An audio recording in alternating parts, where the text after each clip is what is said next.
வணக்க மக்களே, நாம இந்த ஆரோக்கியமான பதிவில் நம்மளுடைய எலும்புகளை பலம் பெற வைக்கிறதுக்கு என்னென்ன மாதிரியான ஆரோக்கியமான உணவுகளை எடுத்துக்கொள்ள வேண்டும், என்னென்ன உணவுகளை தவிர்க்க வேண்டும் அப்படின்றத பற்றியும் பார்க்க போகிறோம்.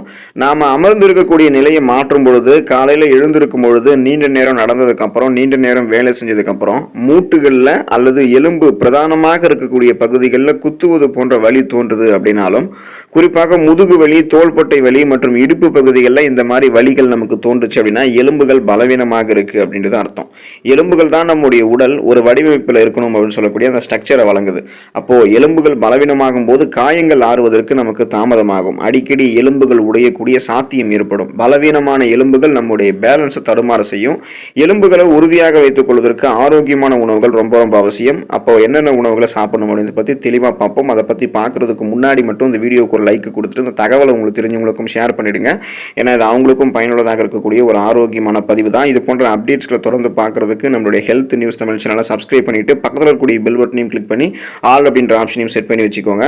அப்பதான் நான் போடக்கூடிய எல்லா அப்டேட்ஸும் உங்களுக்கு நோட்டிஃபிகேஷன் அடிக்கடி வந்து சேரும். சரிவாங்க மக்களே, இப்போ வீடியோக்குள்ள போயிடலாம். கீரை வகைகள், பச்சை இலை காய்கறிகளை எலும்புகள் பலம் பெறுவதற்கு எடுத்துக்கொள்ளலாம். எலும்புகள் உறுதியாகவும் ஆரோக்கியமாகவும் இருப்பதற்கு உதவக்கூடிய ஊட்டச்சத்து கால்சியம், அதனுடன் இணை ஊட்டச்சத்துக்களாக மெக்னீசியம், பொட்டாசியம் ஆகிய 2 மினரல்ஸ்களுமே எலும்புகளினுடைய அடர்த்திக்கும் ஆரோக்கியத்திற்கும் உதவிகரமாக இருக்கும். மேலும் பல உணவுகளில் இல்லாத விட்டமின் கே மற்றும் ஃபோலேட் ஆகிய 2 சத்துக்களுமே எலும்புக்கு அவசியம். இந்த அனைத்து சத்துக்களுமே கிரீன் வெஜிடபிள்ஸ் என்று சொல்லக்கூடிய பச்சை நிற காய்கறிகள் மற்றும் கீரைகளில் அதிக அளவில் இருக்கு. அது மட்டும் இல்லாமல் இந்த பச்சை இலை காய்கறிகள் அல்கலைன் தன்மை கொண்டிருக்கிறதால உடலில் இருக்கக்கூடிய pH அளவையும் சரி பண்ணி நம்மளுடைய எலும்பு அடர்த்தியை சரியான அளவில் பாதுகாப்பதற்கு உதவிகரமாக இருக்கும். தொடர்ந்து நம்ம பச்சை இலை காய்கறிகளை நம்மளுடைய உணவுகளை சேர்த்துக்கொள்ளலாம். சூப்பாகவும் நம்ம அதாவது காய்கறி சூப்பாகவும் எடுத்துக்கலாம். இதே கீரைகளை சாப்பிட முடியும்னா தொடர்ந்து ஏதாவது ஒரு கீரைகளை சுழற்சி அடிப்படையில் நம்ம சாப்பிட்டு வரும்போது எலும்பு ஆரோக்கியத்தை உறுதி பண்ணிக்கலாம். ஸ்ட்ராங்காக எலும்புகளை பலப்படுத்தி வச்சுக்கலாம். பால் மற்றும் பால் பொருட்கள், மில்க் ப்ராடக்ட்ஸ் எல்லாம் நம்ம எடுத்துக்கொள்ளும் போது முதன்மையான கால்சியம் சத்து ஊட்டச்சத்து நமக்கு கிடைக்கப்பெறும். எலும்புகள் ஆரோக்கியம் அப்படின்னு சொன்னாலே கால்சியம் தான் அதோடைய அடிப்படை ஊட்டச்சத்து அப்படின்றது நம்ம எல்லாருக்குமே தெரியும். உடல்ல கால்சியம் சத்து குறைபாடு ஏற்பட்டுச்சு அப்படின்னா எலும்புகளுடைய அடர்த்தி குறைவதோடு மட்டும் இல்லாமல் எலும்புகள் ரொம்ப ரொம்ப வீக் ஆகி, அதாவது எலும்புகளை அது பலவீனமாக்கி எளிதில் உடைஞ்சு போக வச்சிரும். இதனால தான் குழந்தைகளுக்கெல்லாம் அவங்க வளரக்கூடிய பருவத்தில் மில்க் ப்ராடக்ட்ஸ் இருக்கக்கூடிய அந்த பால் அதிகம் நிறைந்திருக்கக்கூடிய உணவுகளை கொடுக்குறாங்க. அதாவது கால்சியம் சத்து நிறைந்திருக்கக்கூடிய உணவுகளை கொடுக்குறாங்க. அனைத்து வகையான மில்க் ப்ராடக்ட்ஸ்களுமே கால்சியம் சத்து நிறைஞ்சிருக்கு. பாலாக இருக்கட்டும், தயிராக இருக்கட்டும், அதாவது வெண்ணெய், பன்னீர் என்று உடலுக்கு சொல்லக்கூடிய உடலுக்கு பார்த்தோம்னா தேவையான கால்சியம் சத்தை பால் பொருட்கள் பெறலாம். பால் பொருட்கள் எனக்கு அலர்ஜி அப்படின்னு சொல்றவங்கலாம் தாவரங்களிலிருந்து பெறக்கூடிய பால் வகையின் மூலமாக தங்களுடைய உடலுக்கு கால்சியம் சத்து பெறலாம். இதுக்கு ஒரு சிறந்த எடுத்துக்காட்டு பாதாம் பால். அதை எடுத்துக்கொள்ளும் போது எலும்புகள் பலம் பெற ஆரம்பிக்கும். கடல் உணவுகள் மற்றும் மீன் நம்ம எடுத்துக்கிட்டோம் அப்படின்னா எலும்புகள் பலம் பெறும். ஸோ சீ ஃபுட்ஸ், ஃபிஷ் எல்லாம் ரொம்ப ரொம்ப இம்பார்ட்டன்ஸ் எலும்பு பலம் பெறுவதற்கு. கடல் உணவுகளில் பொதுவாக அதிக மினரல்ஸ்கள் இருக்கு. ஆனால் எலும்புகள் உறுதியாவதற்கு தேவையான விட்டமின் டி சத்து கடல் உணவுகள் அதிகமாக இருக்கான்னு கேட்டீங்கன்னா இருக்கு. இப்போ விட்டமின் டி சத்து எதுக்கு நமக்கு வேணும்னு கேட்டீங்கன்னா, நம்முடைய உடல் கால்சியம் சத்து உறிஞ்சி எலும்பை பலப்படுத்துவதற்கு விட்டமின் டி சத்து தான் தேவை. பலவிதமான கடல் உணவுகள் மற்றும் மீன்கள்ல விட்டமின் டி சத்து இருக்கு, கால்சியம் சத்து இருக்கு. இதனுடன் இணை ஊட்டச்சத்தான ஒமேகா 3 கொழுப்பு அமிலங்களும் நிறைந்திருக்கு. இது எல்லாமே எலும்பினுடைய அடர்த்தியை அதிகரித்து வயதாகக்கூடிய காலத்துல ஆஸ்டியோபோரோசிஸ் உள்ளிட்ட பலவிதமான எலும்பு குறைபாடுகளை வராமல் தவிர்ப்பதற்கு இந்த உணவுகள் உதவிகரமாக இருக்கும். இப்போ நீங்க சைவ உணவு சாப்பிடுபவர்களாக இருந்தீங்கன்னா இயற்கையாகவே விட்டமின் டி சத்து சூரிய ஒளியின் மூலமாக உங்களால் பெற முடியும். ஸோ அந்த மாதிரி பெறப்படக்கூடிய சின்னதாக ஒரு வாக்கிங் போயிட்டு வந்தீங்கன்னா எலும்புகளில் உங்களுக்கு சூரிய ஒளி பட ஆரம்பிக்கும் போது எலும்புகள் தோள்கள் மூலமாக உங்களுக்கு என்ன பண்ணும் அப்படின்னா விட்டமின் டி சத்தை பெற ஆரம்பிக்கும். ஸோ அப்போ எலும்புகளை நீங்கள் பலப்படுத்திக் கொள்ளலாம். விதைகள் மற்றும் நட்ஸை எலும்புகள் பலம் பெறுவதற்கு எடுத்துக்கொள்ளலாம். இப்போ குறிப்பாக சொல்ல முடியும்னா அக்ரூட் பருப்புகளில் ஆரம்பித்து பாதாம், பிஸ்தா, முந்திரி பருப்பு போன்ற இது மாதிரி நட்ஸ் வகைகள். குறிப்பாக விதைகளில் பார்த்தோம் அப்படின்னா ஆளி விதைகள், அதுக்கப்புறம் சூரியகாந்தி விதைகள், இந்த மாதிரி குறிப்பாக இன்னும் சொல்லணும்னா சியா விதைகள், பூசணி விதைகள், இது எல்லாமே எடுத்துக்கொள்ளும் போது நமக்கு எலும்புகள் பலம் பெற ஆரம்பிக்கும். கால்சியம் சத்து தவிர புரதம் மற்றும் வேறு சில மினரல்ஸ்களுமே எலும்பினுடைய ஆரோக்கியத்திற்கு வேணும். Magnesium, zinc, vitamin A, folate ஆகிய அனைத்து மினரல்ஸ்களுமே பாதாம், பிஸ்தா, முந்திரி, சூரியகாந்தி விதைகள், ஆளி விதைகள் ஆகியவற்றில் நிறைந்திருக்கு. அதனால தினமும் தொடர்ந்து விதைகள் மற்றும் நட்ஸை எடுத்துக்கொள்வது ஒரு பழக்கமாக வைத்துக் கொண்டீங்க அப்படின்னா எலும்புகள் உங்களுக்கு வந்து பலமாக இருக்கும். ஆஸ்டியோபோரோசிஸ், எலும்பு மெலிவு நோய், மூட்டு வலி, எலும்பு மஜ்ஜையில் ஏற்படக்கூடிய பிரச்சனை, முடக்குவாதம் உள்ளிட்ட பலவிதமான எலும்பு சார்ந்த பிரச்சனைகளை குணப்படுத்தி மீண்டும் வராமல் தடுக்கிறதுக்கு விதைகள் மற்றும் நட்ஸ் ரொம்ப ரொம்ப இம்பார்ட்டன்ட். பழங்கள்ல ஆரஞ்சு பழங்களை நீங்க சாப்பிடும்போது எலும்புகள் பலம் பெற ஆரம்பிக்கும். உடலுக்கு தேவையான கோலோஜன் உற்பத்திக்கு விட்டமின் சி எனும் உயிர் சத்து அவசியம். இந்த சத்து உடலினுடைய இணைக்கக்கூடிய திசுக்கள் மற்றும் எலும்பு மஜ்ஜைகள் அனைத்தையுமே உருவாக்கும். ஸோ அதுக்கு கோலோஜன் அவசியம் அப்படின்றதால நீங்க ஆரஞ்சு பழத்தை எடுத்துக்கணும். எனவே ஆரஞ்சு பழம் சாப்பிடுவது கோலோஜன் உற்பத்தியை உங்களுக்கு கோலோஜனை வந்து உற்பத்தி செய்வதற்கு உதவிகரமாக இருக்கும். இதன் மூலமாக எலும்பு மஜ்ஜைகள்லாம் ஸ்ட்ராங்காக இருக்க ஆரம்பிக்கும்.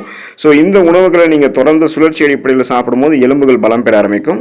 ஒரு சில உணவுகளை நம்ம சாப்பிட்றதை குறைத்துக் கொள்ள வேண்டும், அல்லது அதை எடுத்துக்கொள்ளாமல் இருக்கிறது நல்லதுதான். அப்பதான் நம்மளுடைய எலும்புகள் பலமாக இருக்கும், இல்லைன்னா பலவீனமாக ஆரம்பிக்கும். அந்த வகையில் காஃபி வந்து நம்ம அளவோடு எடுத்துக்கொள்ள வேண்டியது நல்லது, இல்லைனா காஃபி எடுத்துக்கொள்ளாமல் இருக்கிறதும் நல்லது தான். உடலுக்கு புத்துணர்ச்சி தரக்கூடிய காஃபி இல்லாமல் பொழுது விடையாது அப்படின்னு பல பேரும் சொல்லி நீங்கள் கேள்விப்பட்டிருப்பீங்க. காஃபி கொட்டையில் 20% 20% அளவுக்கு நம்ம சர்க்கரை சேர்க்கணும். தினமும் நம்ம காஃபி குடிக்கிறோம் அப்படின்னா 2 கப் காஃபி நமக்கு போதுமானது. காலையில் 1 கப், சாயங்காலம் 1 கப். அல்லது உங்களுக்கு ஸ்ட்ரெஸ் டென்ஷனாக இருந்தாலும் நீங்கள் 2 கப் காஃபி அளவை தாண்டக்கூடாது. அது அதிகமாகும் போது காஃபியில் இருக்கக்கூடிய பொருள்கள் எல்லாமே கால்சியம், இரும்பு, துத்தநாகம் சத்து, இந்த மாதிரி சத்தை வந்து பார்த்தோம் அப்படின்னா உங்களுக்கு என்ன பண்ணும் அப்படின்னா அந்த சத்துக்கள் உங்களுக்கு கிடைக்கிறதுக்கு அது வந்து வழிவகுக்காது. எலும்புகள் வந்து வலுவிழக்கிறதுல இந்த மாதிரி உங்களுடைய அதாவது இந்த கால்சியம், இரும்பு, துத்தநாகம் போன்ற சத்துக்கள் வந்து உடலில் சேர விடாமல் காஃபியில் இருக்கக்கூடிய சத்துக்கள் வந்து தடுக்கும். அப்படி தடுக்கிறதால எலும்புகள் வலுவிழக்கிறதுல காஃபி முக்கிய பானமாக கருதப்படுது. அதனால நீங்கள் காஃபி அளவோடு எடுத்துக்கொள்ள வேண்டியது நல்லது. உப்பு வந்து பார்த்தீங்கன்னா நீங்கள் அளவோடு பயன்படுத்தணும். நாள் ஒன்றுக்கு ஒவ்வொரு மனிதனுக்குமே தேவை 2.3 மில்லிகிராம் அளவு உப்பு. இந்த கிராம் அளவு மாறும் பொழுது, அதாவது அளவுக்கு அதிகமாக அதிகரிக்கும் பொழுது இது வந்து சிறுநீரகத்தை பாதிக்கும். அன்றாட பயன்பாட்டில் உப்பினுடைய அளவு அதிகரிச்சது அப்படின்னா நீங்கள் உங்களுடைய உடலில் கால்சியம் சத்தை இழந்துகிட்டே இருக்கீங்க அப்படின்றது அர்த்தம். ஏன்னா உப்பு வந்து சிறுநீரகங்கள் வழியாக உடலில் இருக்கக்கூடிய கால்சியத்தை அதிக அளவு வெளியேற்றிடும். அதனால அளவுக்கு அதிகமாக உப்பு பயன்படுத்துபவர்கள் யாராக இருந்தாலும் அவங்களுக்கெல்லாம் ஆஸ்டியோபோரோசிஸ் அப்படின்னு சொல்லக்கூடிய எலும்பு பிரச்சனை வந்து வர ஆரம்பிக்கும். எனவே நீங்கள் அளவோடு உப்பு சாப்பிட வேண்டியது அவசியம். தினசரி 2.3 மில்லிகிராம் உப்பு அப்படின்றது உடலில் ஆரோக்கிய குறைபாடு எதுவும் இல்லாதவர்களுக்கு மட்டும்தான் பொருந்தும். இதய நோய், சிறுநீரக நோய், உயர் ரத்த அழுத்தம் இருக்கிறவங்களுக்கெல்லாம் ஒரு அளவு பரிந்துரைத்திருப்பாங்க. அந்த பரிந்துரைக்கப்பட்ட அளவை விட மிக மிக குறைந்து எடுத்துக்கொள்ள வேண்டியதுதான் நல்லது. வெள்ளை சர்க்கரை நீங்கள் அந்த வகையில் அளவோடு சாப்பிட வேண்டியது உங்களுக்கு வந்து நல்லது. இப்போ வெள்ளை சர்க்கரை வந்து தினமும் 30 to 40 கிராம் வரைக்கும் நம்ம எடுத்துக்கிட்டு தான் இருக்கோம். பெரும்பாலானவர்கள் ஆஸ்டியோபோரோசிஸ் என்னும் நோய் தாக்குதலுக்கு உள்ளாவதில் வெள்ளை சர்க்கரைக்கு அதிக பங்கு இருக்கு. எலும்புகளை உருக்குலைக்க செய்வதில் வெள்ளை சர்க்கரைக்கு முதலிடம் இருக்கு அப்படின்னு சொல்லலாம். அன்றாடம் இனிப்பு உணவுகளை எடுத்துக்கொள்ளும் போது அதனுடன் வந்து ஊட்டச்சத்துக்கள் நிறைந்திருக்கக்கூடிய உணவுகளை நம்ம தவிர்க்காம சாப்பிடணும். இல்லைன்னா சர்க்கரை எலும்புகளுக்கு தான் முதல்ல தீமை செய்யும். கூடுதலாக சுகர் ப்ராப்ளம், புற்றுநோய் போன்ற நோய்களையுமே இது வரவழைச்சிடும் அப்படின்றத நீங்கள் மறந்துடாதீங்க. செயற்கை குளிர்பானங்கள் நீங்கள் எடுத்துக்கொள்ளவே கூடாத ஒன்று தான் வந்து செயற்கை குளிர்பானங்கள். அதாவது 200 மில்லி அளவு சோடாவில் 10 டீஸ்பூன் சர்க்கரை சேர்க்கப்படக்கூடிய செயற்கை பானங்கள் உங்களுடைய உடலுக்கு என்ன நன்மைகளை தரும்னு நீங்கள் எதிர்பார்க்குறீங்க? 1% கூட செயற்கை குளிர்பானங்கள் உங்களுடைய உடலுக்கு வந்து நன்மைகள் தராது. இந்த செயற்கை குளிர்பானங்கள் இருக்கக்கூடிய பாஸ்பாரிக் அமிலம் உடலில் கால்சியம் உறிஞ்சப்படுவதை தடுக்கும், எலும்பு அடர்த்தியை குறைக்கும், எலும்புகளை மென்மையாக்கி எலும்பு முறிவுக்கு வழிவகை செய்யும். எலும்பினுடைய ஆரோக்கியத்திற்கு எதிர்மறையாக செயற்கை குளிர்பானங்கள் செயல்படுது அப்படின்றத ஆய்வுகளில் உறுதிப்படுத்தியிருக்காங்க. எனவே நீங்கள் எலும்பு முறிவுக்கான அந்த ஆபத்திலிருந்து விடுபடுவதற்கெல்லாம் செயற்கை குளிர்பானங்களை எடுத்துக்காதீங்க. ஆல்கஹால் நீங்கள் எடுத்துக்கொள்ளவே கூடாத ஒன்று. இப்போது ஒரு சில பேரெல்லாம் வந்து என்ன பண்ணுவாங்கன்னா, ஆல்கஹால் நம்ம குறைவான அளவு எடுத்துக்கிட்டோம்னா அது நமக்கு பிரச்சனைகளை ஏற்படுத்தாது அப்படின்னு நினச்சிக்குவாங்க. ஆல்கஹால் நீங்கள் வந்து குறைவான அளவில் அதிகமான அளவில் எப்படி எடுத்துக்கிட்டாலும் அது உங்களுக்கு பிரச்சனைகளை ஏற்படுத்த தான் செய்யும். ஆல்கஹால் நீங்கள் அருந்தும் போது உடலில் யூரிக் அமிலம் வந்து அதிகரிச்சுட்டே வரும். இது உடல் மூட்டுகள் இருக்கக்கூடிய இடங்களை தங்கி வலியை உண்டாக்கும். ஆல்கஹால் அருந்துபவர்களுடைய எலும்பு ஆற்றத்தை குறைந்து விடுவதும் வலுவான எலும்பை அது மென்மையாக்கி செஞ்சு எலும்பு முறிவுக்கு ரொம்ப ரொம்ப ஃபாஸ்ட்டாக அதை ரெடி பண்ணுறதுக்கும் வந்து பார்த்தோம்னா ஆல்கஹால் தான் காரணமாக இருக்குது. குறிப்பாக வந்து ஆல்கஹால் அருந்தக்கூடிய பெண்களினுடைய எலும்பு அடர்த்தியானது ஆல்கஹால் அருந்தாத பெண்களினுடைய எலும்புகளை விட மிகவும் பலவீனமாக இருக்கிறத ஆய்வு ஒன்றில் வெளிப்படுத்தியிருக்காங்க.